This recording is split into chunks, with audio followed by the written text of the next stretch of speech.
Welcome to How We Heard It, the podcast about music, pop culture, movies, and more, with your hosts Wayne Bledsoe and Chuck Campbell. Assalamu alaikum, Uzbekistan. This is Chuck Campbell with Wayne Bledsoe, and I'm John Baker. I may have said hello to Uzbekistan before, but they have a little slow stream of listeners for us, so I'm mentioning them again.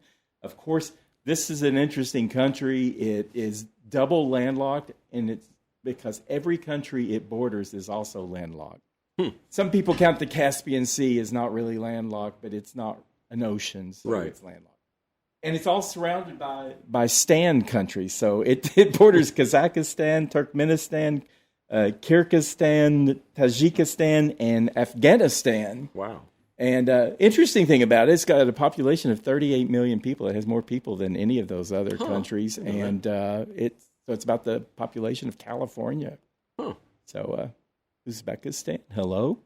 Wayne, you came up with this topic, and I'm going to let you lead the charge here because I'm not sure where we're going. I think I have a little better idea now that we just talked. But Yeah, I mean, this was, my idea was on how reality TV changed the world, changed our world. Right. And, I mean, it's gone from just, we like to see what happens with regular people all the way up to we've watched, families, all sorts of different families on television. And we even have a president who was the star of a reality TV show. Right. And it's like everything, I think it has changed a lot of things. And I just wanted to get a discussion going with you two about what we think about it and what's changed. I mean, we were talking at the beginning, before we went on the air here, with probably the first American, anyway, reality TV show was Candid Camera, which when I was a little kid in the 60s, we loved Candid Camera. Oh, it was hilarious. Yeah, we watched it all the time. And the idea, everybody wants to do it, to see what people do when they don't think somebody's looking, especially when it's a weird situation. And, of course, it spawned things like, Punk'd later on and the Borat movie, things like that. With Candid Camera, we all thought it was all real at the time, but later you found out, some of it was made up. There were actors involved in some of it. Right. The predecessor to Candid Camera was the Candid Microphone. Yeah. It was a radio show. Right. And it's Alan Funt was the guy who created that. And everybody knew Alan Funt's, face and name back in the 60s and early 70s. Right. And it was a lot of fun to watch. And you would have, I remember the ones I remember in particular, there's a great thing in a diner where they have a guy who's like a carnival performer who eats everything. So he smokes a cigarette, and then he eats the cigarette butt.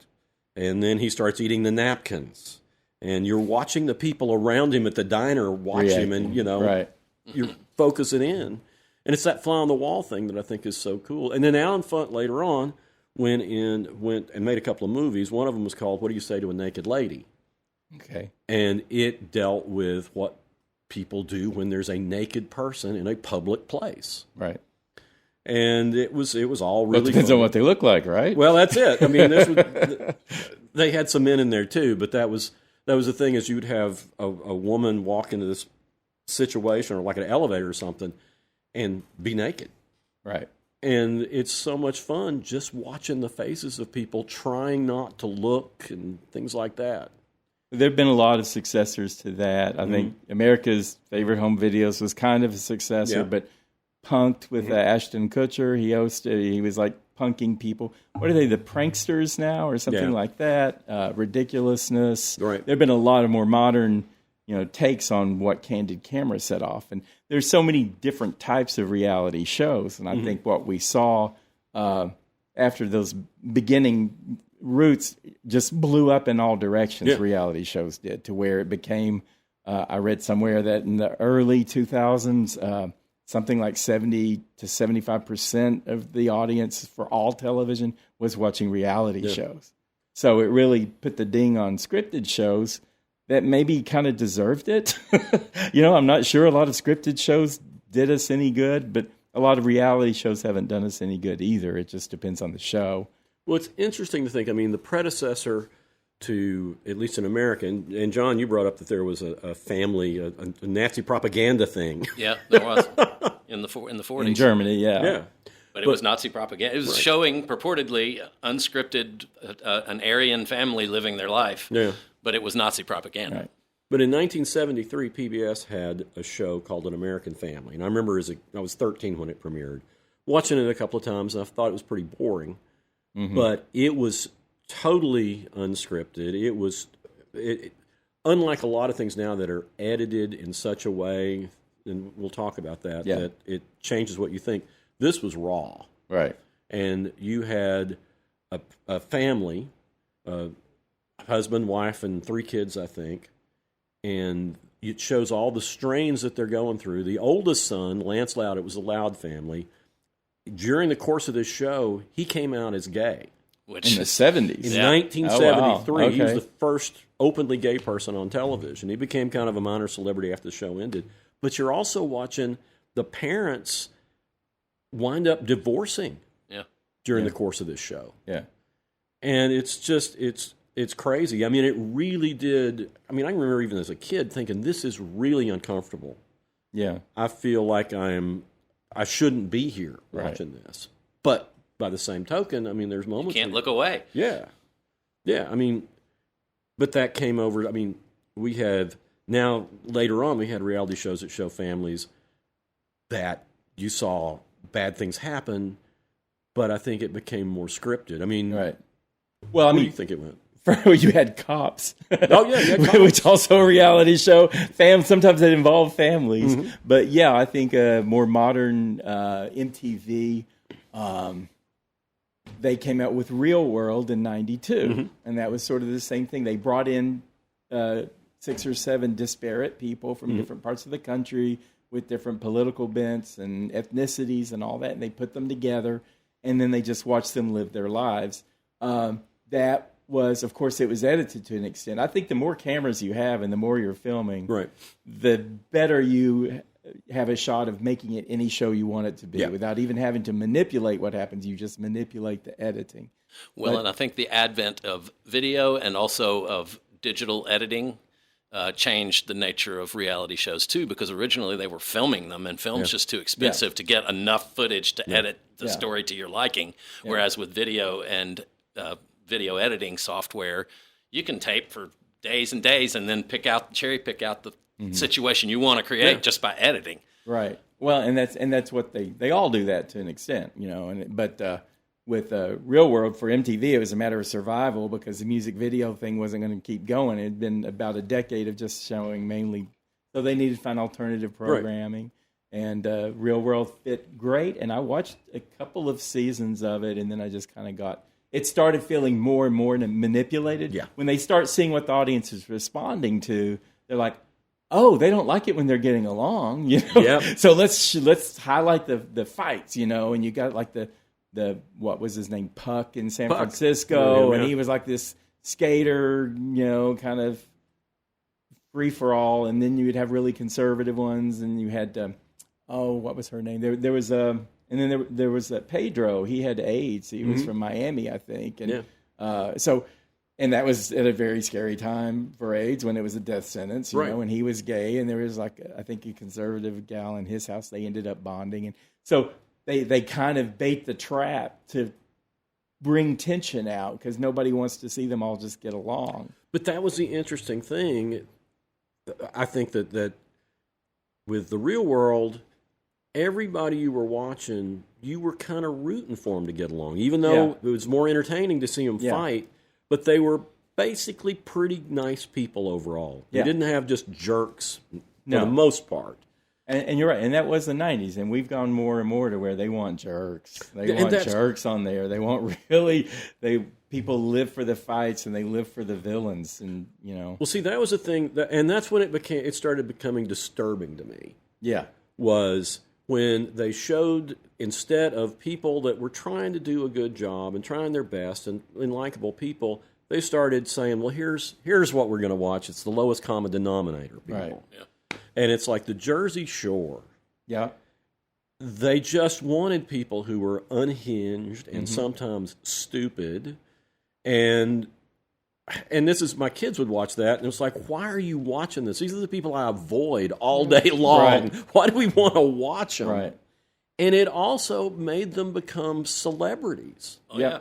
And a lot of people have gone to celebrity stardom because of their start in reality. And I mentioned this to you guys beforehand, but there was a series called The Big Time, and it was a 15-episode series, and it was credited with starting the career of Sheena Easton. Yeah. And now there are reality stars that are moving on up into, they started It's a valid route to stardom. Yeah. Yeah. But getting back to these, would that bring people together? You had Honey Boo Boo, and Duck Duck Dynasty. Dynasty. Oh. So you had them playing on Southern stereotypes. And the thing with Duck Dynasty was it was all an act. Yeah. And that was the thing that was so infuriating to me. I mean, they became these icons for, the conservative movement. And it's like, these guys, these were costumes they were putting on. Yeah. They put it on they created this show with an idea. I mean, they were all like, folks wearing button-downs and stuff until they decided to do this show. Well, it's a chain of events thing. First of all, someone says, let's try just putting these people who don't get along together, and then they get along, but then they realize the ratings are better if they don't get along. And then the people who are watching these shows think, I'd like to be on that show. And they see that the best way to get on the show is to say sarcastic things behind people's back, mug at the camera when the people aren't looking, and just play up. So it becomes more and more artificial. And they want to cast people who are going to be, nasty too. And they become examples that people think they want to follow because people want to be famous. Right. Yep.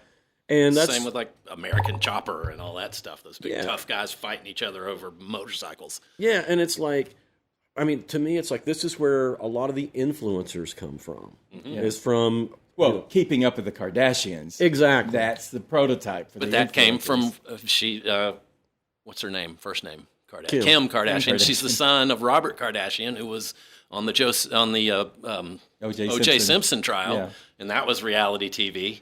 Yeah. Yeah. That was court TV. So that was that version of TV. But and then she becomes an influencer, and her sisters and half-sisters become influencers, and her mom becomes part of it. And the Osbournes, Ozzy Osbourne, was that really how he was, and his kids, Gene Simmons, Sharon. Show. Yeah, and I mean, you had, we can't miss the Real Housewives, and there's like been a dozen different cities that have been part of the Real Housewives. Well, the weird one, Leslie, my wife, is addicted to the Real Housewives, and there's one that's Mormon Housewives. Yep. And the thing that's interesting about that is that, in Mormonism, women are not allowed to work, but all these people became so popular that they became the wage earners for their families, and their husbands stayed home and took care of the kids. What, Sister Wives or something like that? That's another one. They played off Mormonism and like, men who are married to multiple women, and they have all the women on there, and they fight and disagree. I think there's just people, they just want to watch, not because they're even pulling for them or anything, but it's just it's escapism. This is escapism reality TV. There's nothing. It's not a game. It's not or anything like that. And so you just sit back and you watch these other people, and maybe you think your life is better than it was by watching them. But then you do get. I mean, the Real Housewives is interesting because there are always some that everybody loves and some that everybody hates. I mean, some of the housewives, and they're all wealthy, and none of them, right. And some of them fight over nothing. And I mean, one of the most combative ones is probably Atlanta. That was anyway. But I didn't really watch these shows. I didn't really watch any. I like some reality TV, but I'm not the kind of person to sit and just watch people live their lives. But I absolutely understand how it's escapist and why people would want to just unplug and just let this play out. Well, what's funny to me, I mean, is it went from the like fly on the wall documentarian thing. Yeah. This is pretty noble. Yeah. Just show real people and show what their lives are like, and you can see how you relate. But then it went to such manipulation. I mean, like there's a great documentary called Salesman, and it's just following these salesmen around. And you get to understand, I mean, some of them are a little bit more underhanded in their sales techniques, and others are kind of noble about the whole thing.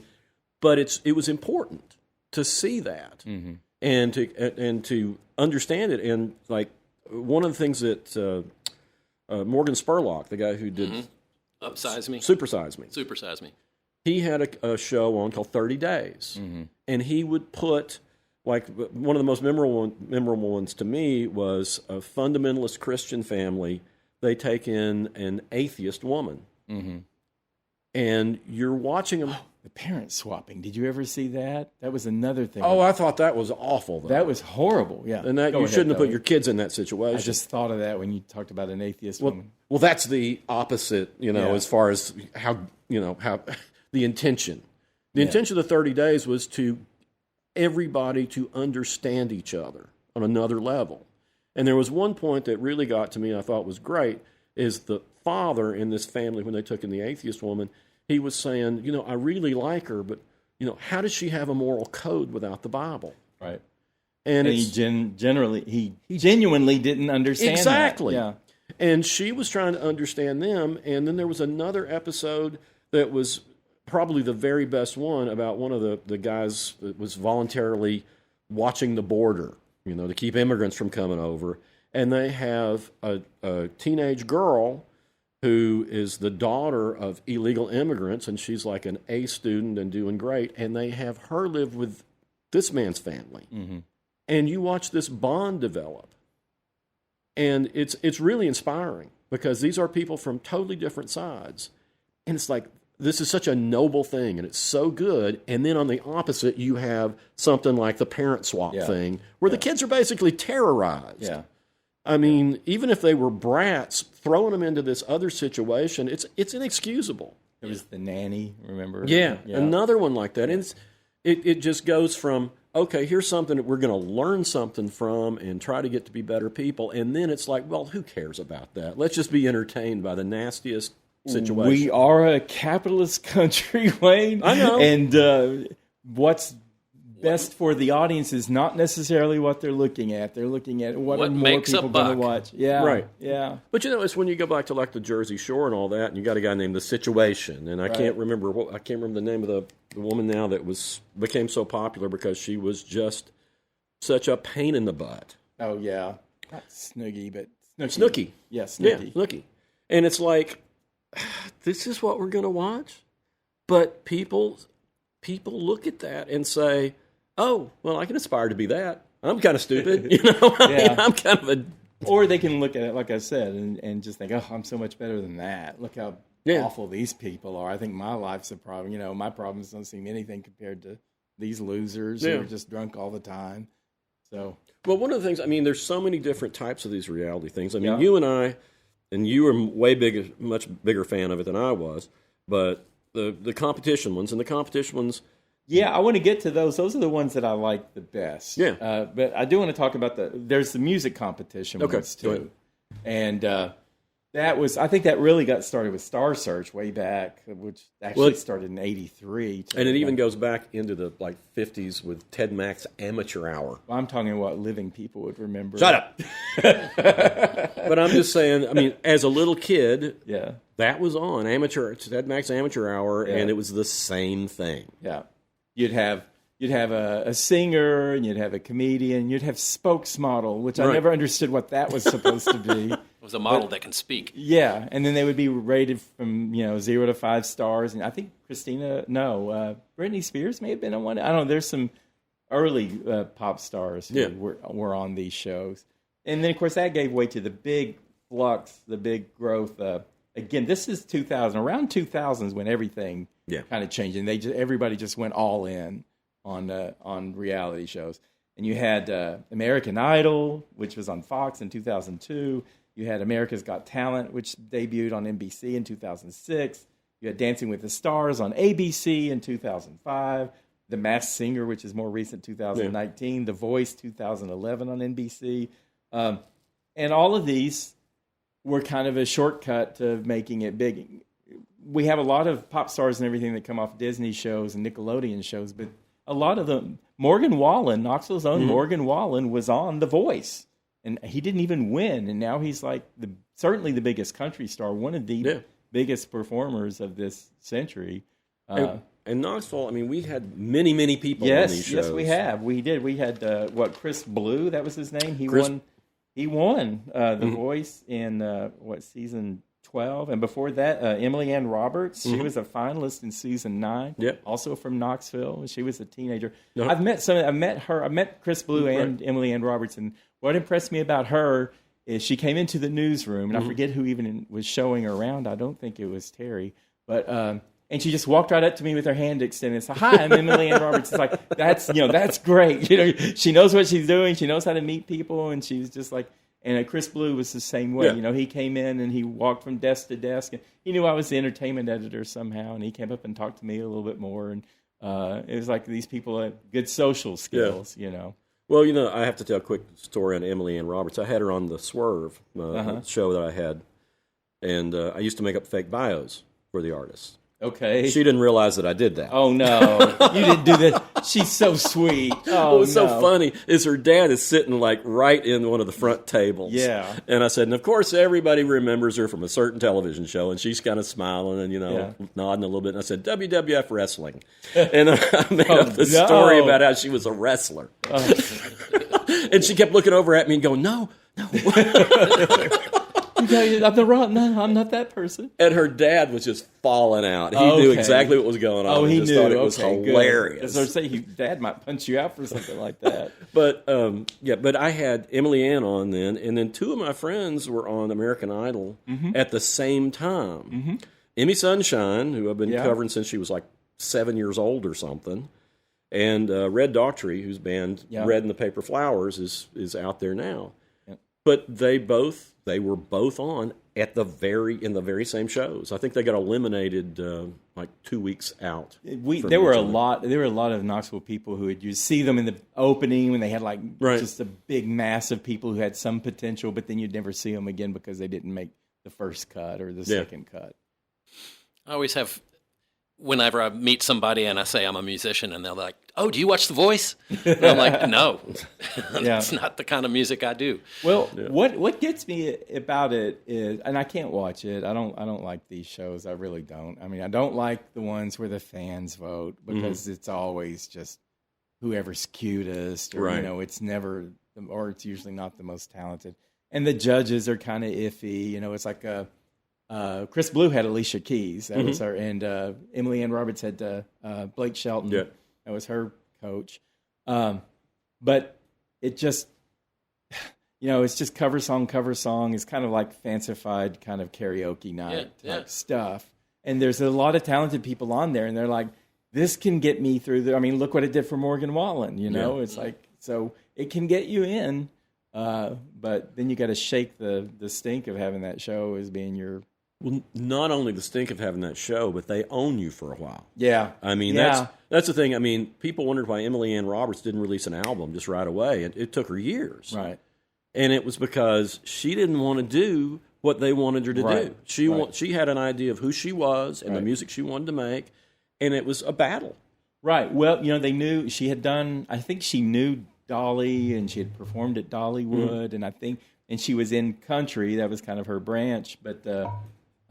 I think she's also like into gospel and everything, and they were wanting her to be, like a little Kelsey Ballerini or something like that. Yeah, but she's a songwriter, right? And she's more into the Americana sort of a thing than she is what's popular country right now, or at least she was. I don't know what she's doing right now. Yeah, I'm not sure either. I know she's still out there. But it was funny because when I was talking to Red, when we were talking about it, it's like, it's probably a good thing you didn't advance more.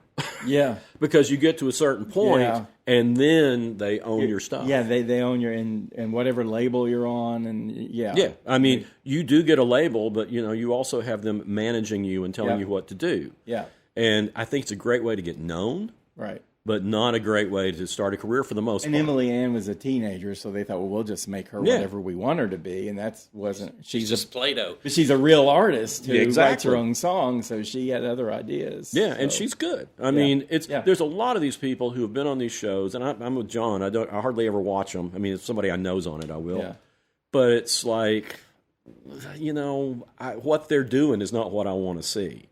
But it gets people a foothold. It gets them some recognition, and then they may have another in. And plus, it gets them a fan base, which is the most important thing. Mm-hmm. I mean, I like Emmy Sunshine. I mean, she already had a fan base, big fan base.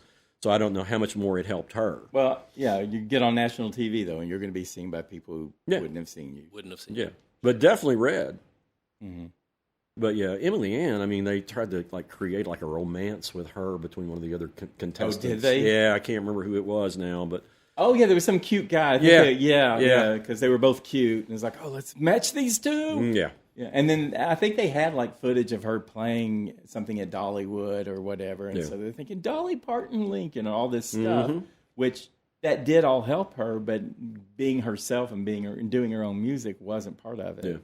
Yeah, But I mean, Carrie Underwood and all these other people who, I mean, it was a big part of their careers. Yeah, Kelly Clarkson. That's actually what I was trying to think. It was Kelly Clarkson. She was the one that was Yeah, she won. She won, didn't she? I think she won. It was Kelly and Justin, somebody who was just terrible, but he was cute, so the girls were voting for him. But anyway, that was season 2, I think, of American Idol, or even 1. But the competition shows, I mean, in one form or another, they've been around forever. I mean, they're basically just talent contests. Well, it's like, game shows were reality TV, sports, that's reality TV. So there was a gaming element, competition element that's carried over into different types of reality. And a lot of that went to we were the home of Scripps Networks. Mm-hmm. So, DIY and Travel Network and Food Network and all this stuff, they all just ballooned out with competition shows. Right. And this was a really good low cost way for them to produce a show, because there weren't big prizes. It wasn't like some of the, big networks or whatever, but you had everything, and you had Food Network was really big with Top Chef. There was Master Chef, Hell's Kitchen. These weren't all on those channels. Chopped, the Great British Baking Show. I think there's an American one too, but people like the Great British one. Yeah. And then the House Flippers, Storage Wars, Brother versus Brother, all kinds of shows, and those are the ones that are disappearing now because of streaming and consolidation, and so one network will just take all of their offerings, and cable, there's not much life left to cable. So, it's this, and so they're always looking to cut costs, and all of this freedom that we were getting from streaming is now working against us, which we knew it would. Yeah. It's becoming more expensive and more difficult to manage, and it's actually kind of lowering the amount of quantity content that you're getting. Well, the interesting thing is and this is probably goes all the way back to Queen for a Day, which is a 50s reality thing where, this woman gets all this stuff. But we have a friend, John and I have a mutual friend, and I can't remember which one of the home improvement shows that they were on, but it was they redid their kitchen for them. Yeah. And, the first part is particularly funny just because it's my friends Kevin and Christine, and Kevin's told me all about this. It's Christine walks in and sees what they've done to the kitchen, and she hates it. Uh-huh. And it's obvious from the expression on her face. He said she had to reshoot it 5 times because they wanted her to look oh, it's great. Yeah. And it was terrible. And not only that, but they used the cheapest stuff. Yeah. So it was falling apart the next year. Yep. Yeah. I had another friend of mine that had I think their kitchen or some part of their house redone for a show, and they said, everything was made to look good, but it was all the cheapest, and it all fell apart. And this guy's kind of a builder, so he said I had to go back in and take most of it down and redo it, and because it was just done as fast as possible and as cheap as possible. Yeah, and I think that's what Kevin and Christine had to do, and plus the fact she hated it. Yeah.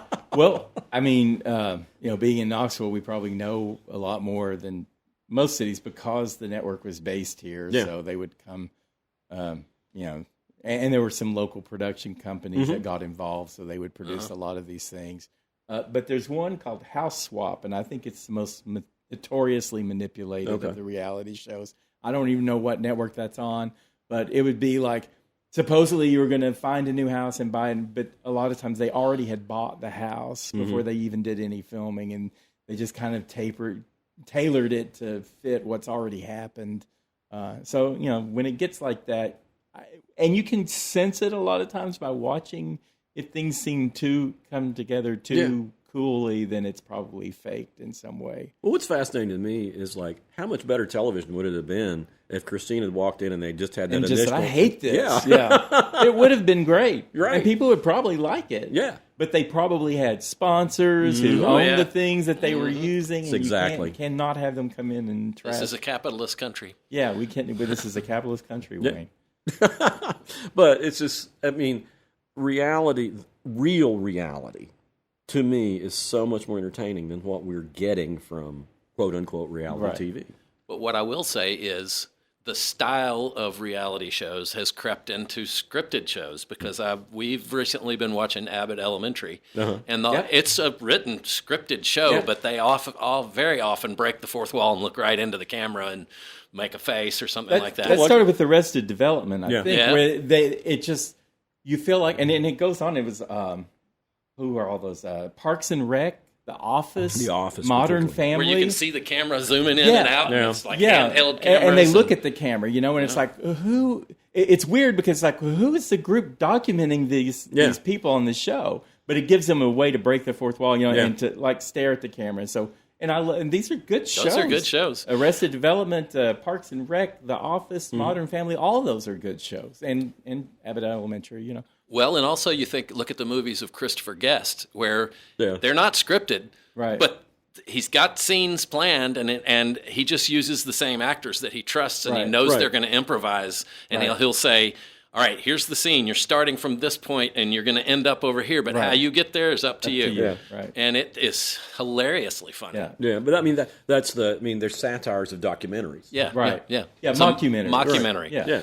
And it's so weird with all these TV shows because you'll sit there, you'll be watching something like The Office or whatever, and all of a sudden, the main guy just looks at the camera and like rolls his eyes. It's like, what? who am I? Am I filming? What are they making? And you never see the crew usually, and you don't see what they're working on. It's just somehow there's this implied these people are being documented for some, and so it works, and it's worked for a lot. It's of an great effective shows. style. Yeah, it is, as proven by all the shows you just mentioned. Yeah. Well, to talk trash, there's also the dating shows. I remember it started with the dating game, and it was just Newlywed show, and the dating game was. I mean, it was a combination of real people and actors. Yeah, I mean, I don't know how many actors came through the dating game. I mean, they filmed it in L.A., didn't they? And of course, that's where all the aspiring actors were. So they would all go on, and but they had like Pee Wee Herman. Seen. I mean, in the later one. Yeah, I mean, Paul Rubens was doing his act. Well, now we've got The Bachelor. He was on the show as Pee Wee Herman? Well, he wasn't called Pee Wee Herman. He was just like doing the character. Oh, okay. Yeah. But then, you had the reality of they had a serial killer as one of the contestants. Really? Yeah. Did they know that? No, not at the time. I mean, had he already done the serial killing? He was killing people. They didn't know it. Okay. So he was mid-career as a serial killer. Yeah, you can find it on YouTube.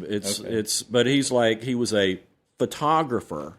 Okay. But he was, and that's the thing is like the woman that went on the date with him. Oh, so she picked him. Yeah. Oh, man. And, thought he was creepy. Yeah. But it's fascinating to watch because it's a real guy that was doing this stuff. And, they didn't know they were putting this woman in danger. Right. But, yeah, it's crazy. Well, we're all in danger now because we got, they had The Bachelor and then The Bachelorette. We've had some local people on these and some winners from here and some that almost won.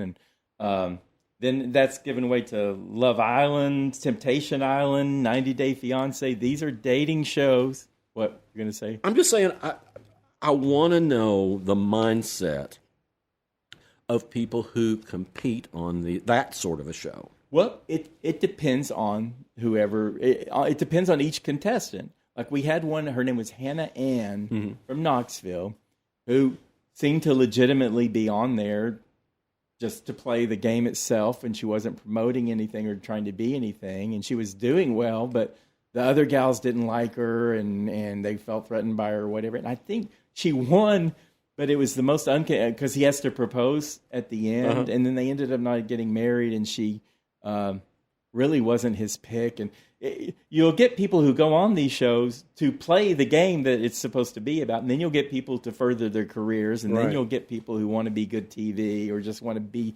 noticed on a show. Right. And they all mix it up like all the time, and so it's hard to point out one particular thing that exemplifies everything, if that makes any sense. Well, I've got to take it real quick just for a second back to the cooking shows. My friend Zach Fallon was on the America's Top Chef show for 20 seconds. Right. And what was so funny is when Zach was getting ready to do, Zach didn't cook. I mean, I went on tour with him when he was with Iffy, and it was like we ate at White Castle. We ate at the worst places you could imagine. And he's made the comment, if they don't sell it at the fair, I don't want to eat it. But he decided to make some jambalaya. He said, I'm going to be on, he had a goal to be on one of these shows. Mm-hmm. So he came up with a great, I can't remember if it was gumbo or jambalaya, but he came up with a good recipe for it, and I went over and tasted it. It was really good. Mm-hmm. They picked him to be on it, and then he was like, right in the beginning, and if you see him, it's like, there he was. Yeah. It was just a flash. Yeah. Did he get paid? I think he got his travel paid for. I mean, he didn't get when he tried out, he had to go, I think, to Louisville and cook for them, and it was good. But a big part of it was his personality. Yeah. So, that's a big thing. It's like, here's a guy who never cooked, and he's since become a good cook. Yeah. So it started a career for him then. Well, I mean, it wasn't a career. It was he started an interest. Started a good interest. Yeah, he's a good cook now. I think the first reality show I ever watched with any regularity was my wife dragged me in to watch Project Runway. Yeah. Okay. And I actually enjoyed it. So did I. Tim Gunn is just an elegant, graceful man, and he's very positive and encouraging. And I don't know, I really enjoyed it, and it was an art form they were doing. I mean, designing clothes, that's art. Well, that was a funny thing. I mean, one of the producers from that was listening to my late night radio show, and I used to email with him because he was from Knoxville. And I told him, I said, I think I'm like one of the few straight men who watches that every week. Right. And it's like, no, you would be surprised. Yeah. But the thing was, just what John was saying about Tim Gunn, it was like, he was so nice and encouraging to these people that it made me feel good. Mm-hmm. They would be having a tough time, and he would come in, and it's kind of like Mr. Rogers, Mm-hmm. It's like somebody who comes in and tries to make things better. It's like, that's what I wanted to see. I didn't want to see the cutthroat stuff. I wanted to see somebody being nice to somebody. Well, here is the prime example of that, and it's my favorite reality TV show, is Queer Eye. Not the original Queer Eye for the Straight Guy. That was the Fab Four. And those guys were, I think, really snarky and kind of made fun of the people they were working with. Right. And then the show went off the air for, 8 or 10 years. And then they came back, and it's now just Queer Eye, and it's the Fab Five. And it's none of the original guys. It's these 5 guys. And they are so good to the people that they are working with. They've got one guy that's kind of like a counselor, and he helps them.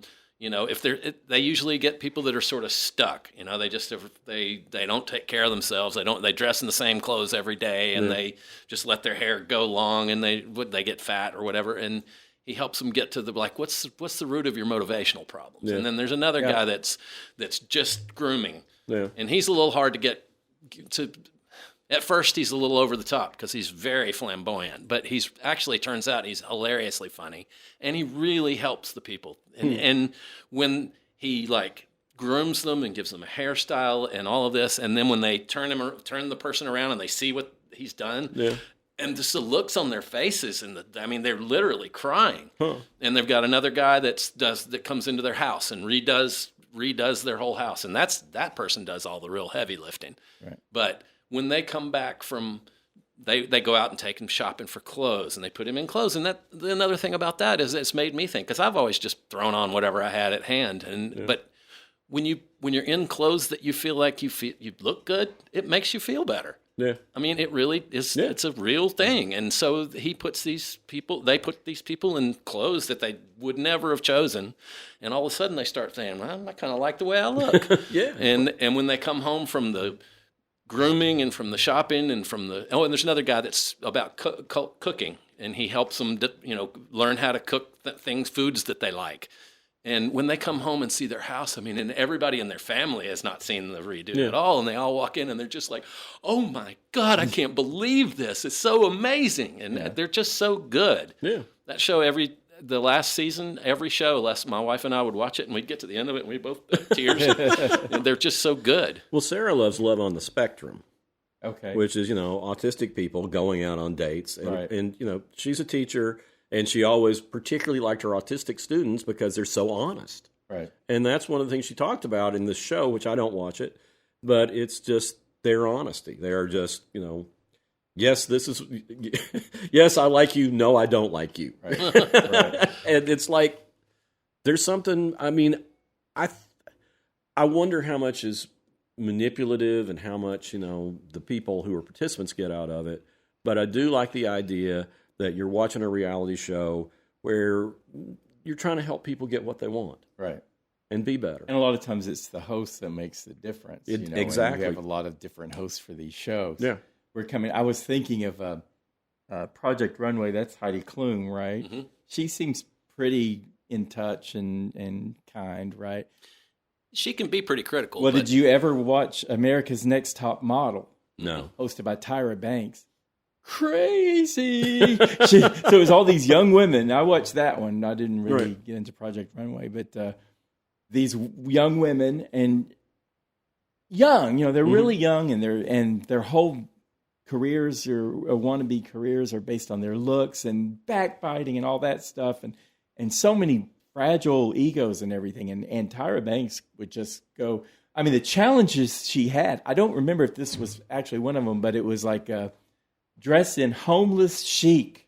So they had to use unhoused people as their models for what they were going to wear and how to make that. And then she had another one that's just like so politically wrong and everything, but it was like a combining ethnicities. And so she would just take some generic, blonde American girl and say, okay, you want to be half Japanese and half Nigerian. Oh, this is terrible. Oh, I know. And it was such a freak show, and the judges were pretty harsh, and it was a lot. It was a lot for the contestants, and it was a lot to watch. Sometimes like a gal would just sail through and be awesome, and you'd be happy for her. But it was hard to get there, and I never felt like Tyra Banks was always on their side. There was one where she's just screaming mad at one of the women that she's about to eliminate, and just going off on how she had done so much for her. And anyway, it was a lot. And then Project Runway seems to be Tim Gunn or whatever, but just a lot more nurturing, I guess. All right, so what we've got to get to, though, before we go any further, is the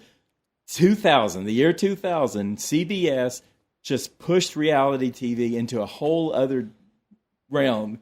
And it started in the summer of 2000 with Survivor. Which we watched religiously. I watched the first episode. I'd heard about it and thought, that sounds kind of interesting. And it was based on a Swedish show, and it just sounded like, well, that could be interesting. And it was crazy where it went. And there was this older gal on there. She was in her 60s. She had won a battle against breast cancer. She was very sweet-spirited, and she played the ukulele. And she got voted out, first person voted out. I was like, that was such a nice person, and then it just kind of was like a ricocheting all over the place. But there was this overweight guy that nobody liked because he was very arrogant and everything. It was Richard Hatch. Walked around naked. Like 40 and a nudist. He was walking around naked all the time. And he came up with the strategy of form an alliance, stick to your alliance, get rid of everybody else. And the other team, they were just getting rid of whoever they felt like getting rid of in the moment. So, of course, when they merged the two teams together, all those other people got knocked out. But it was just such a huge hit, and it was just so fascinating because you really couldn't predict how it was going to go. And they did a great job with casting in the very first show because you had young, cute people flirting with each other. You had, spicy older people. You had the middle-aged people who were kind of tired of the young and the old people. And it was just, and, they stuck to... They've been very fluid, Survivor has, over the years in adjusting the casting and to prompt changes that if they get into a rut, they get out of the rut. Right. But still in the year 2000, Big Brother debuted in 2000. And Julie Chen hosted, and that was like, of course, people are put in a house together, locked up in a house together, and they have to vote each other out. And then right after that, 2001, actually, The Amazing Race came out. And that was traveling around the world. And you had pairs of people in teams, husband, wife, or friends, or, whatever, coworkers. And they're going around the world. So you had 3 very different shows that were all 3 really big. Julie Chen hosted Big Brother, and Phil Keegan hosted Amazing Race. And he's like the real gentle heart one of all of these people. And then that prompted America's Next Model actually came after that. Everything from Last Comic Standing. I don't know if you remember that, but that was comedians who were aspiring to be. RuPaul's Drag Race, of course. Drag queens. Catfish on MTV, that was a different type of show. Naked and Afraid on the Discovery, they dropped naked people out in the woods together, and they had to work together. I don't know why they had to be naked. Of course, The Apprentice, which you brought up before, that debuted in 2004.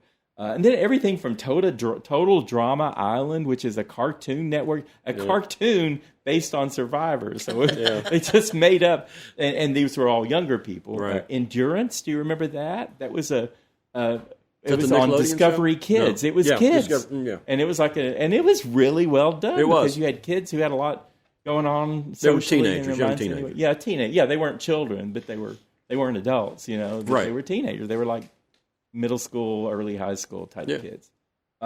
Just everything came out of this, and I would compare Survivor and Big Brother would be a good pair because of how they've adapted to meet the audience. Right. And Survivor, in the beginning, you would think it would be, the young athletic white guys are probably going to win, and it was kind of leaning that way. But Richard Hatch won the first season, and Tina Wesson, our friend Tina Wesson, won the second season of Survivor. She was kind of presented. She wasn't even in. She didn't even speak in the first episode, except maybe in a crowd scene or whatever. Right. And so when we were covering her. Yeah. And Terry Morrow, our TV writer, we're like, this is huge because the first Survivor was huge. Right. And now we got Tina on. Mm-hmm.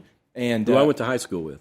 Yeah, you went to high school with Tina. Yeah. And then Terry and I stalked her house, and Terry went to her door, and she just came to the door and told me to come in too. We just went in and sat down with her. Instant friendship. And but she came across, initially, she was like a soccer mom from Knoxville. Yeah. She had the Southern accent, and people are going to judge that Southern accent. Oh, yeah. Smiling all the time, so she wasn't seen as like a credible threat. So what wasn't being shown is just how competitive and cutthroat she can be. Well, she was. I was thinking she was in sports in high school. She was like on the swimming team and stuff like that. I think she played tennis too, and she was a swimmer. But she was a competitive person all along. Very competitive. I hung out with her a lot there when for a few years, and she moved away and stuff. But I played ping pong with her one time, and I felt just violated. I was destroyed. She won like 21-0 or something. It was so embarrassing.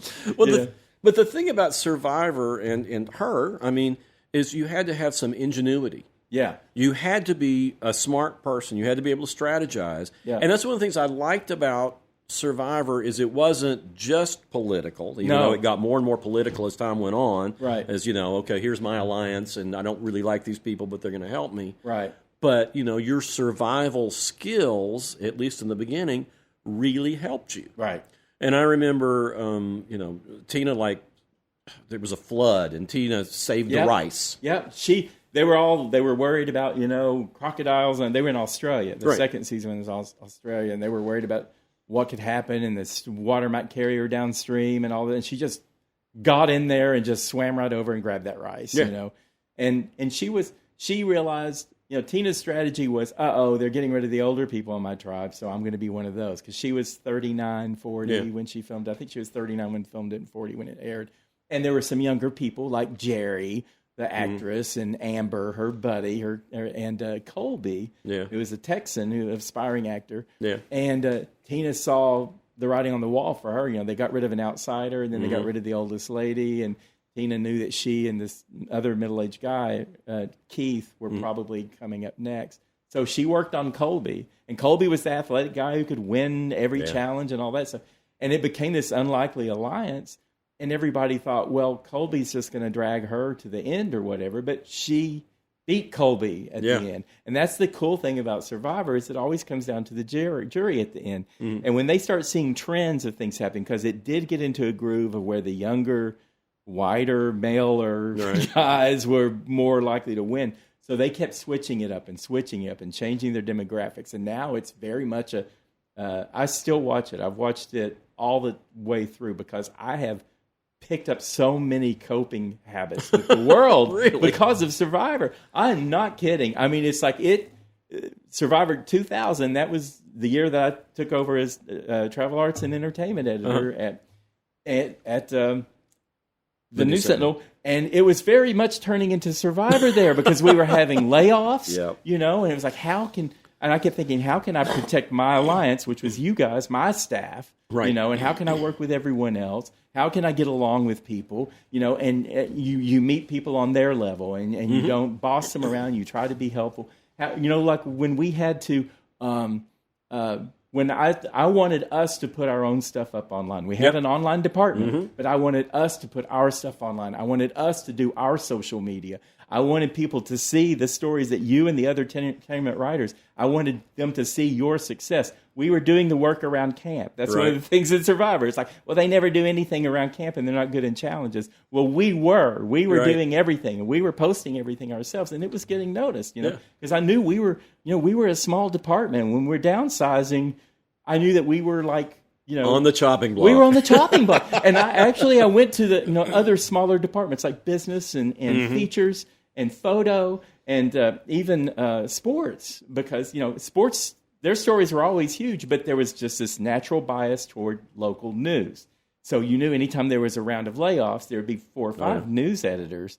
And if we were voting, and there was a point where we did have to actually fill out positions we would eliminate. And I would go up to the other people in these other small departments and say, hey, news is just going to pick us all off if we don't get together and protect each other. So funny. I didn't know you were doing that. I was doing everything, and it's like it helped me cope with difficult people, and I learned that I didn't have to. And you just always want to be on the middle. You don't, and I realized that you had to be transparent because the more you hid things from your staff, the more they wouldn't trust you. Yeah. So I would tell you guys if we had a meeting that was, and I knew bad stuff was coming down the road, and it did. It hurt me in a way. Well, no, it didn't even hurt me, but our editors, they didn't want to tell me when layoffs were coming because they didn't want they didn't want me to they didn't want me. I think they didn't want me to be jeopardized. They didn't want me hiding stuff from you all that I knew was going to happen because they knew I couldn't do that. Yeah. They knew I would just like, oh, this is going to, and so they would hide it from me, and I would be. And the maddest I ever got was when they laid off my people. Yeah. And there was one time we lost one person out of the blue, and I didn't understand that. And I went in, and we had a very nice editor, very big-hearted guy. Yeah. It was hard for everybody because, we were failing. It was like the whole company, the whole industry was going downhill. But anyway, so much of that came from watching Survivor and seeing how people don't take charge of everything. Do your part, be good to your people, watch out for... Build alliances when you can, And I didn't learn that from these other shows, but certainly I did from Survivor. Well, Survivor did. I mean, it was a teaching thing. I mean, I liked Survivor. I don't watch it anymore, but I hated Big Brother. I tried to watch it a couple times, and I hate Big Brother now. Well, Big Brother now. Is it still on? Yes. Yes, it is. I didn't know that. Yeah. So Survivor, we had Tina Wesson on season 2, right. And of course we could tell Tina's stories all day long. Yeah. And Kent Blackwelder was on Big Brother 2, which he was like the father, the conservative Christian guy from Knoxville, and they brought him in, and they kind of painted him as someone that people just aren't going to like because he was older than a lot of the younger people on there. And there was a guy on there named what was his name? Bunky Miller. And he was this gay guy, but he was in the closet. And Kent had said something to him that was kind of homophobic, not knowing that Bunky was gay. Right. But it came out, and when he found out Bunky was gay, he continued to be friends with him, and they actually formed a bond, and it was kind of a growing experience. And they were friends after the show. They remained. That's nice. Yeah. Kent passed away some years ago. He died on Christmas Eve in 2017. And then on Amazing Race, we had a couple called Hope. On Amazing Race, second season of Amazing Race, we had Hope and Norm Davis. Yeah. And they were friends with Tina. So I got to hang out with them. And they were so nice. They were nice and funny and everything. But what happened to them on the show is they got eliminated in the first, second or third leg of the show because their taxi driver got lost. And that's the one thing the problem I have with Amazing Race. I love that they go around the country, around the world, and they're going to all these countries. I recognize, other countries that they're in and stuff. But you can lose for reasons that are not your fault at all. So what is the competition in the Great Race? So Amazing Race, what they do is they fly. There's 10 or 12 teams of 2, and they fly around the world, and they have challenges in each city or country that they land in, and they have to compete the challenge and get to the finish line. And the last team to the finish line loses, and they're eliminated. Okay. So it's this constant, and the challenges can be very physical, or they can be very mental, or whatever. But you can lose, unfortunately, if your taxi driver gets lost or your car breaks down, something that you couldn't control at all. And that's what happened to Hope and Norm. And this was back when there were all kinds of feeds and everybody was watching all the players and overanalyzing. They were overanalyzing Tina. It would make me so mad because they're just like, oh, it's just this dumb Southern mom. And she's not dumb, and she's really competitive. And Hope and Norm, they would always call them hopelessly normal, And they were just really the nicest people. But Big Brother has gone in a totally different direction. And now they're bringing in people who are deliberately controversial and who are deliberately mean. And they've had brushes with people almost being psychotic in there and maybe dangerous to the other players. And they keep pushing it on that level. And they're also bringing in people who are there to hook up. And it's I don't care if people hook up on shows. That's what all the dating shows are on. But you've got people who come on and within 3 days, they're hooking up. And it's not because they're hooking up. It's because they're hooking their cameras all through that house, and you can pay for a subscription where you can watch the live feeds any time of the day. So it's not just what they edit and put out there, but it's also what the live feeds show. And it's you're on this show to hook up with somebody when everyone else is there to play a game, and it's just kind of creepy. Sleazy. Yeah, it's real sleazy, real sleazy. Well, and sometimes there'll be flirtations, and that's fine. Yeah. Well, that reminds me, the first show that got my wife hooked on reality TV is Below Deck. Okay. And in one of them, there's 6 different variants of Below Deck now, too. Right. But on one of them, the crew, it's about the crew that works these ships, but it's also about the clients who come on and are obnoxious on these gigantic super yachts. But at one point, the crew had gone out and they they were out drinking and everything. And when they came back to the ship, one of the young ladies who was on the crew was really, really drunk, and one of the guy crew was trying to and the camera crew caught him trying to sneak in her cabin, and they had to break the fourth wall and say they protected her from him because he was gonna rape her. Yeah. Gosh. Well, Survivor, they had a guy who he wasn't gonna rape, but he was being inappropriate with people. They kicked him off the show. They just did this guy's gone. He's out of here. Yeah. The captain of the ship is as soon as he found out, it's that guy's gone. Yeah. And see, Big Brother, they don't seem to have good enough standards. We had a gal from South Knoxville, Amber Borzatra, and she was on Big Brother. Very pretty. She was a model, and tall.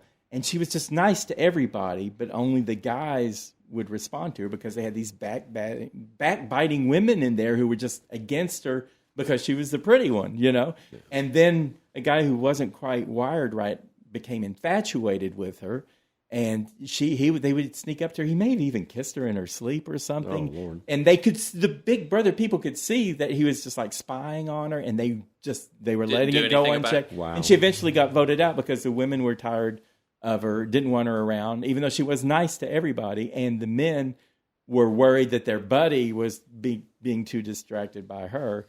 And then not long after that, there was a guy named Judd who was from Athens or Sweetwater, real nice Southern guy. He was a property appraiser. And I talked to his aunt, I think it was, who was running his social media, and she would, we'd talk some. But anyway, there were some nasty, racist people in his cast.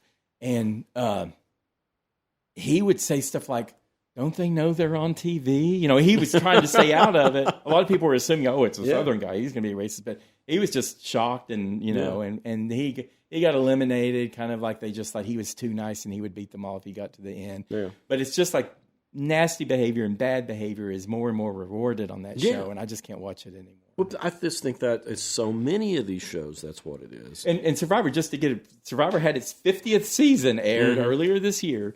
And to give you an idea of how much it's changed, they had the final 3. It was these 2 strong athletic guys. One of them was like the leader of the athletic jock type people. Right. Good looking, Jason Momoa type guy, and real gentle demeanor and all that stuff. And then they had his buddy. And then they had a woman who was an outsider from the get-go. She was nerdy, you know. She had glasses and frizzy hair and just was upset all the time. She won. The 3 of them got to the end, and their jury picked her. Even the guys, only I think it was like 6-3-0 the votes went. So the guy who was the athletic guy who had won all these challenges and ended up losing just because she had a better story and she had to fight harder. And it's like, and they do more. They're more cushy and on Survivor now, and they're trying to like tell people stories, like where they come from. People, they have a lot of different ethnicities, a lot more diversity. Not just, they used to have like one man of color, one woman of color, maybe an Asian or a Latina, and then everybody else was white. And now it's less and less like that.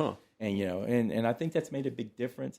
RuPaul's Drag Race, I want to get to that because that is, and that's because of RuPaul and everything. They have these stories talking about their problems and being rejected by their family and having to find their own families and all this stuff.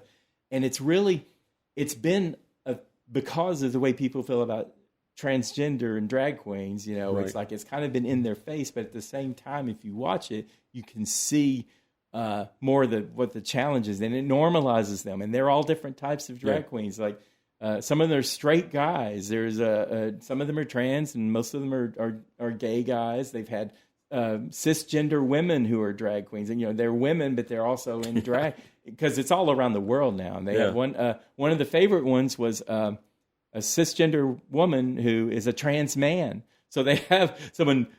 I know, but she's great. But she was like of course, born a woman, transitioned to man, and now dresses as a woman in drag. But it's like my mind is already. I know, but it all kind of makes sense, and it's all about encouraging people to be themselves and to believe in themselves, and that's the bottom line to that. Now there are nasty people who get on there too, like there are on all these shows. Well, I have watched that one a couple of times and generally liked it, but I just think RuPaul was, again, like Tim Gunn, she was nicer to these people. And she always says, now tell me about your inner saboteur, so and they do. They all have these things, these pitfalls that we all have, I wanted, did you want to talk more about The Apprentice? Because I just wanted to it's such a phenomenon that we now have a president who was the star of a reality TV show. And I think, because, that's what I was really thinking about from the beginning. It's like, how has this changed that now this is what we look up to?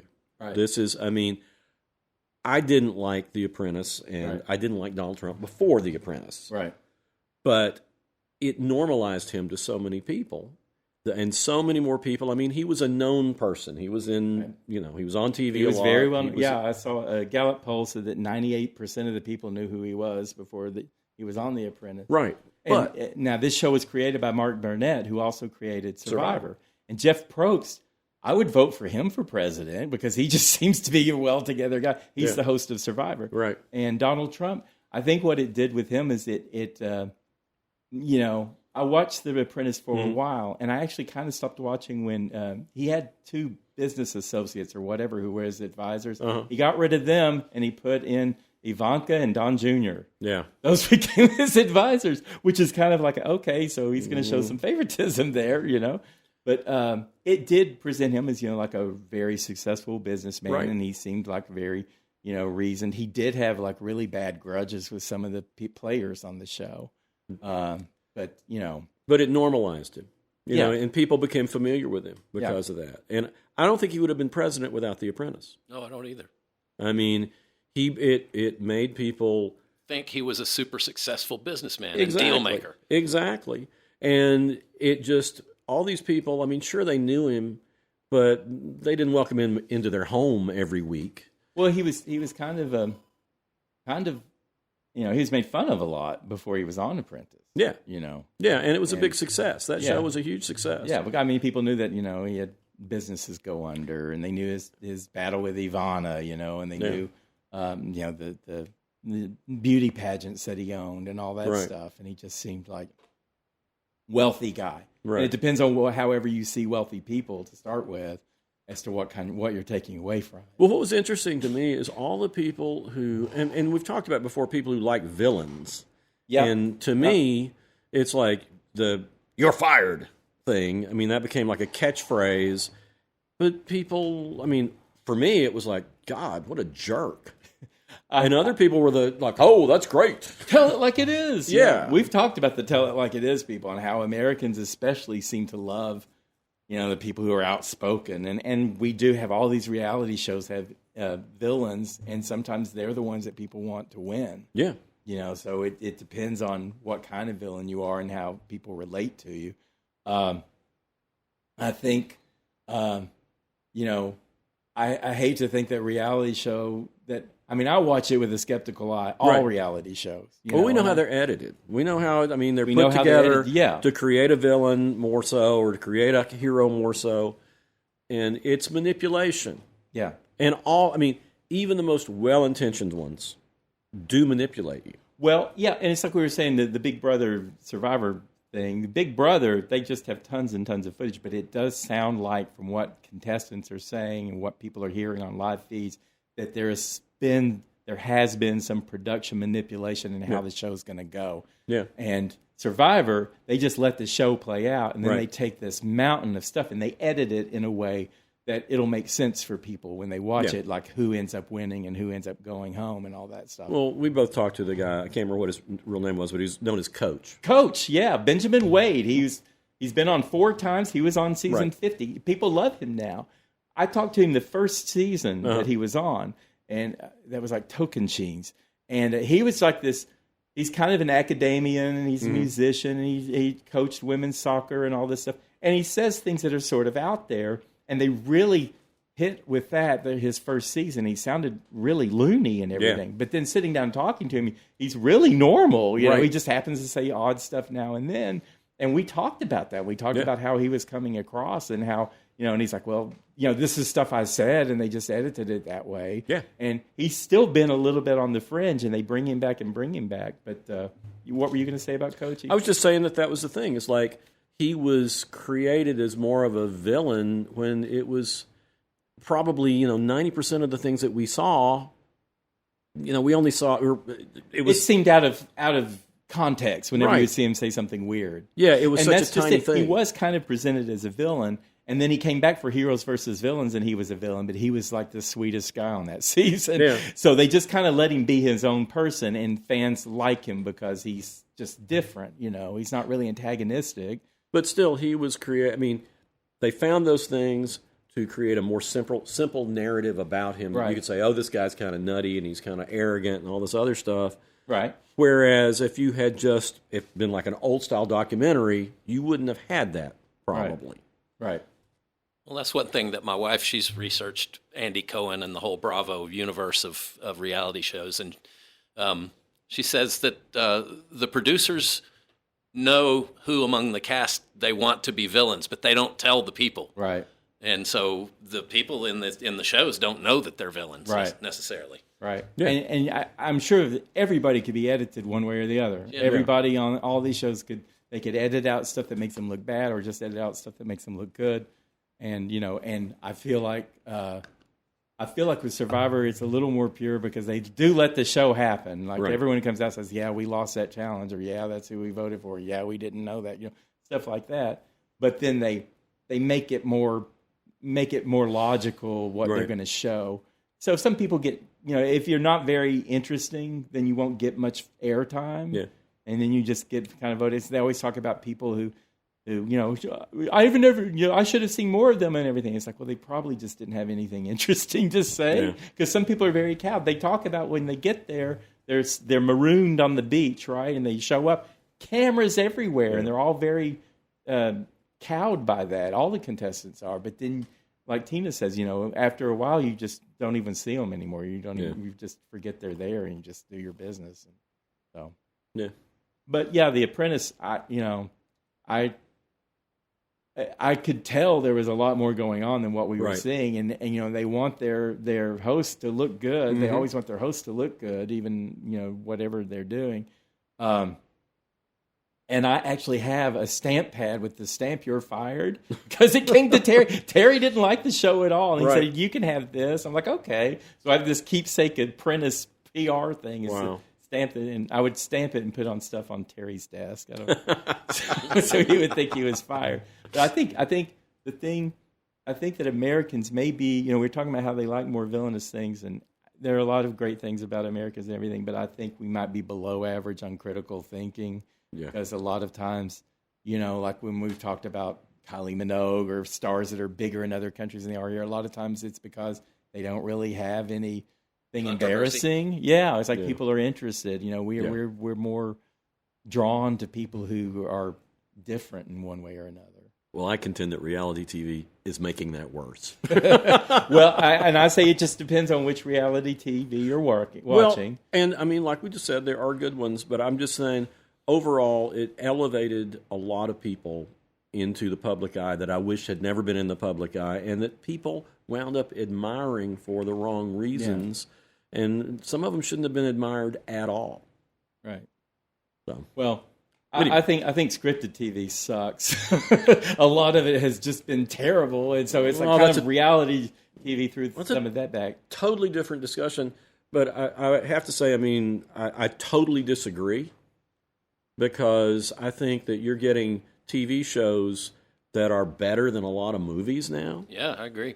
I mean, but that's just some of the TV shows. It's just some of them, but that's the same with everything. I don't care what it is. It's like 90% of it's not that good, and 10% is great. Well, I mean, I'll watch like promos for something, and it'll be like I can't even with investigator shows and police shows and those same old tropes that have been. Yeah, I'm tired of that stuff too. And you'll see something like the big punchline that they use to promote this show is a guy saying, "Yeah, tell them to stop. Do not pass go. Do not collect $200." Oh, yeah. All that crap. And I'll watch it, and I think someone was paid to come up with that, and that's the best thing they can come up with for that episode. Or put up an old Monopoly joke. Or one more scene of a group of people walking defiantly toward the camera while there's an explosion behind them. Yeah. I mean, it's such a stupid thing. It's such a cliche anyway. Yeah, it's like I would love to see somebody do that and have the top of their head come off from shrapnel from whatever is blowing up. Right. That's what I want to see. Right.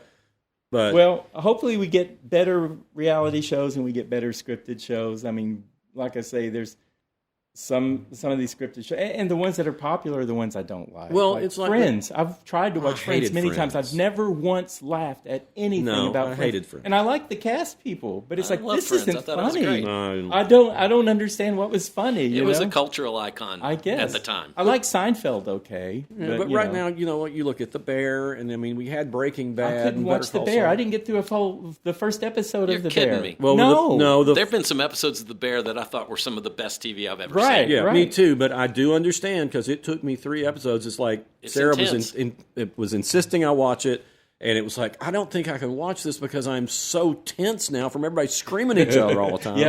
And then, it's like, I don't need that. Yeah, but then you get through that, and the characters become really rich and interesting, and I want to know what happens to them. Well, and you've got more patience than I do. If I'm put off, then I'm put off. It's like I've got other things to do with my time, Yeah.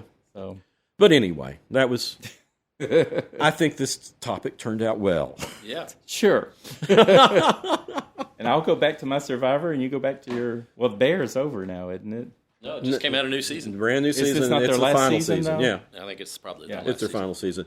Well, I know what your recommendation is. Yeah, my recommendation. I'm going to go right to this. And this is reality we didn't talk about. The reality show we didn't talk about was Jackass, and the movie Jackass Best and Last. It came out June 26th of 2026, and it's kind of like the last movie. This really is supposed to be the last Jackass movie they're going to do.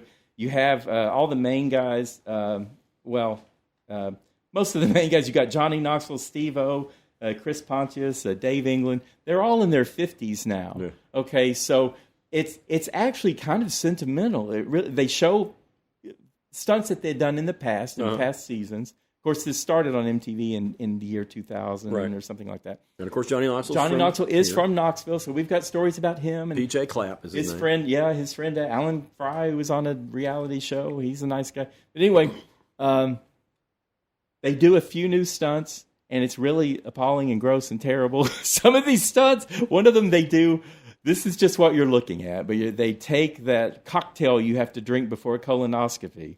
And there's 4 of them, and they're wearing plastic see-through pants, or at least in the back. I don't know. I don't know the front was, and they all chug that, and they play Twister. So they play Twister, and it was just like, oh my God, yeah. And I was in the theater with just one guy who sat behind me, and it was just the 2 of us watching. It was an odd time that I was there, and we were laughing at the same things and all that stuff. But it's kind of emotional because they do show past episodes, and they're talking about how they're just too old for this and some of the things that hurt them. Yeah. But what it feels like just a group of friends who really love each other, and they're saying goodbye. And Johnny Knoxville even gets kind of choked up talking about this. I think he's hosting a Fear Factor. No, is it? It's coming back, another reality show. Yeah. But it was good. It was the same old, there's really gross stuff, but then there's just painful stuff. But just the enjoyment that they have being around each other is legitimate and real, and it just had kind of a little twinge to it watching that. That's Jackass, Best and Last. Well, he always seemed like a good guy. Yeah.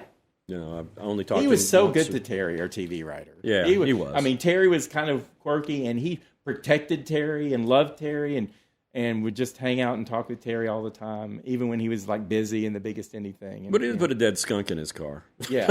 Well, he drew a mustache on him too when he was trying to interview Terry. When Terry was trying to interview him, he just drew a mustache on him. And Terry looks over at the camera, and he's got this, the Snidely Whiplash kind of curly mustache. Yeah, fun guy. Yeah. John, you've got one? Oh, are we doing movies? Sure. Yes. TV or whatever. Well, when we're recording this, it's at the beginning of July, and in July is the Tour de France, which is the biggest bike race in the world. I'm a cyclist. I'm addicted to the Tour de France, so I'm really not watching a whole lot of other stuff, but this is related. I just found this like last week, and it's Phil Liggett, the voice of cycling, and Phil Liggett is 50-year broadcaster. He calls the races, and if you've ever watched a stage of the Tour de France, you've heard him, and he's British, and he's got these great turns of phrase, and like he'll say, well, he's really turning the pedals in anger, or the elastic has snapped, or they've lit the torch papers, or all these things, and it's the story of how he was a cyclist, and he was a racer, and then he got into race promotion, but he was also a writer, and he wrote about cycling, but he was also promoting races, and then eventually he got asked to sub for the guy who was the voice of the Tour de France, and he did such a great, and the other guy, I think he retired, but Phil Liggett's been the voice of the race for over 50 years, and he's a real English gentleman, and he's got a great story to tell, and it's on YouTube. It's in 2 parts, okay, and it's just Phil Liggett, the voice of cycling. If you're into iconic broadcasters, he is definitely one of them, and it's really interesting. He's a good guy. Cool. All right. Well, I want to recommend a 2022 6-part documentary, Mind Over Murder. I watch lots of these crime documentaries. Also reality TV. This one is kind of particularly special. There's a murder of like this beloved grandmother in this Beatrice, Nebraska in like the mid-'80s.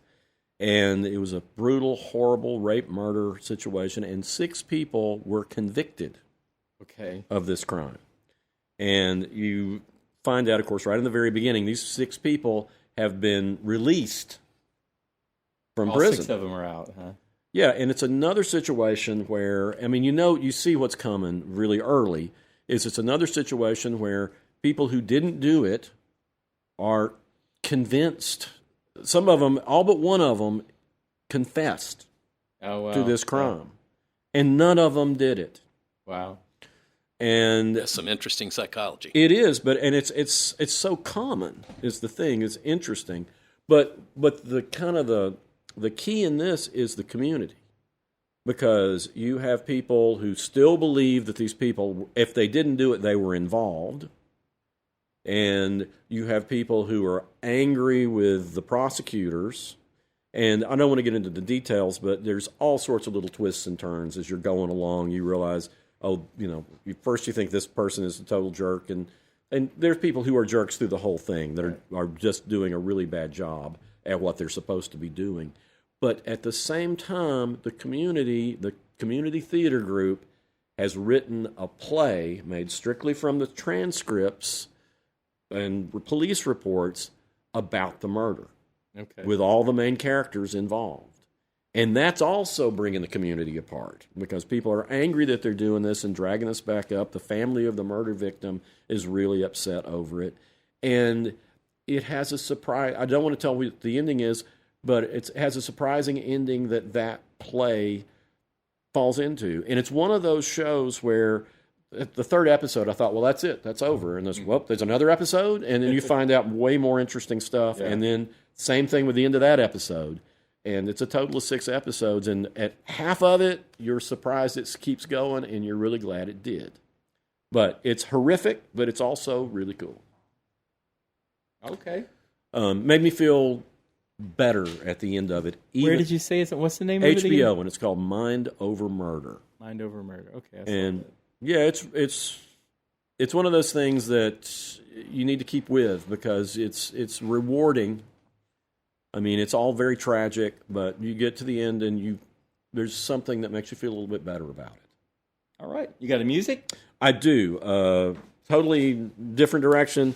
I want to recommend 1973's Raw Power by Iggy Pop. It's the third album attributed to the Stooges. This is Iggy Pop was having a bad heroin problem at the time. Other band members were having drug problems. And he went off with a new guitarist, James Williamson, and created one of the brothers, the Ashton brothers, who are also in the Stooges, came back into it and created one of the most powerful rock albums of all time. James Williamson's, I know, Chuck, you always want to know who the guitar player is and how good the solos are. It's raw and ragged and just terrific. And the album starts off with one of my favorite opening lines. I'm a street-walking cheetah with a heart full of napalm. Yeah. Look out, baby, because I'm using technology. Exactly. But that's a joke around our house. Whenever one of us is using some newfangled thing, we'll say, look out, baby, because I'm using technology. But all the songs on it are good, and there's a couple of different mixes. I actually like Iggy's mix that came out, probably 15 years ago, maybe. He remixed it. David Bowie produced it. Iggy mostly produced it, and David Bowie helped. Was this done in Germany? No, I think it was done in England. I think it was done in London. But it's been, a lot of the tracks have been used in movie soundtracks now. I know Wes Anderson loves this era of Iggy Pop and used I think he used Search and Destroy in the Aquatic World of Steve Zissou. He always has good music in his movies. Always has great soundtracks. But anyway, Raw Power, 1973. It's probably my favorite Iggy Pop album of all of them, and I like them. I like a lot. It'd be in my top 10 Iggy Pop albums. Yeah. From the 70s. Well, I'll go. In our last episode, we just did another dive into our record collections and pulled out things that we really hadn't talked about before that we really liked. And the one that I picked out, or one of the ones that I picked out, was the Eels, Daisies of the Galaxy, which came out in the late 90s. And I liked that album so much that I played it for my wife over dinner, and I was thinking, you remember when we used to listen to this all the time? And that got me onto the Eels discography, and the man called E has been making albums ever since, and so I've just been going back and listening to some of his newer stuff. He's got an album coming out in October. The one that the latest one that you can listen to the whole album is called Eels Time with an exclamation point, and it came out in 2024. The guy's songwriting just keeps getting tighter and tighter. He's a really great songwriter and got a nice voice, and I think he's moved into. He used to record in big studios, but I think he's built his own home recording setup, and it sounds a little more intimate, but he's able to get really good sounds, and like I say, he's been very productive. And it's called Eels Time from 2024. Cool. Okay. Well, I finally got that Confessions 2 album from Madonna. Came out July 3rd. So Confessions on a Dance Floor Confessions on a Dance Floor was Madonna's last great album in 2005. She's released albums since then, but it's been all downhill.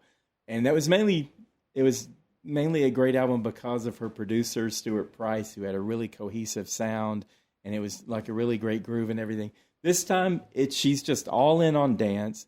It's really not groundbreaking. She's always trying to set new, things. This time, she's settled into working with Stuart Price again, and it's a great dance album.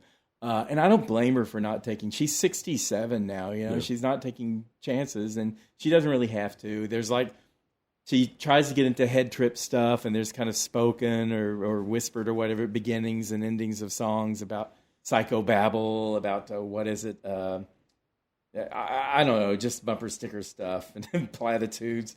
But the whole thing is, it is very hypnotic, and there are great songs on there, and it is not just reminiscent of Confessions, but also erotica, bedtime stories, music, Ray of Light, a lot of her later great albums. There's like elements from it, and she does have a few other producers in there. And it's just great, at her age, these good songs. There's one with Sabrina Carpenter. I know you would want to know that. Oh, for sure. Called Bring Your Love. I Feel So Free. That was the first single. It's like a house music song, and it's all music, and that's what's good about that. The first Confessions had like variety of sound and was going for different approaches, and this is just like, we're just going to put you on a dance floor for an hour and a half. So you would hate it, but at least it's consistent and it's very well executed.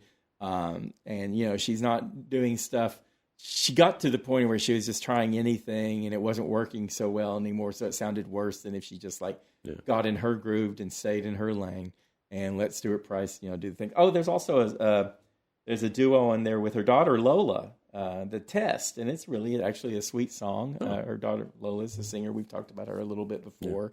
And I don't know. There's no Kylie Minogue song on there, though. So there was all this teasing stuff about how they were going to do a song together. And everybody's like, what's this Kylie Minogue-Madonna matchup? And it didn't happen. It's not real. So this sounds like a perfect album for me to not buy. And Sabrina Carpenter. Album. Yeah. And it's like icing on the top. It's really polished and well-produced. And, but without Kylie, Well, there you go. It's the anti-Wayne. Yeah. That's everything I hate. But I think it was the right move for her to just do what she does best and let her producers do the harder work of making it sound newer or whatever. But it's a good variety of dance music too. But it's one vibe album. It's not an album of singles really. Cool. Confessions 2 by Madonna. There you go. Check it out. All right. Okay, we're done here. We've run out of time. We are on social media. If you want to see little bits and blurbs from us, we're on YouTube, we're on Facebook, we're on Reels, we're on X, we're on TikTok, we're on Instagram. Yeah, I don't know what to do about that Instagram thing. I keep complaining about it. And our podcasts are also on YouTube now. If you're listening on Spotify or Apple Podcasts, you can always go to. Some people prefer YouTube, and we weren't there for a long time with the podcast, but it's ingested the entire catalog of our show, so you can listen to all of them on YouTube too if you want, or any all 109 of them. All 109 of them. Yeah, this is episode 109. And if you've got any suggestions for us, any feedback for us, if you've got any recommendations you want to make for music or movies or whatever, you can write us. Or topics. Topics. You can write us at howweheardit@gmail.com. And we'll come back at you next time.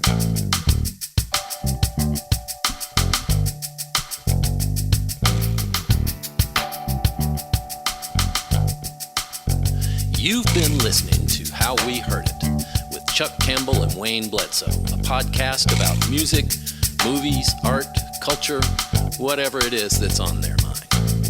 How We Heard It was recorded at the Arbor Studio in Knoxville, Tennessee by me, John Baker. How We Heard It is a Cozy Planet production. If listening to this podcast has given you a burning sensation, then we recommend you sit in a hot tub until your symptoms fade away. If you'd like to reach out to Chuck or Wayne or even me, you can send an email to howweheardit@gmail.com. So thank you for listening, and come on back and we'll have another episode for you next week.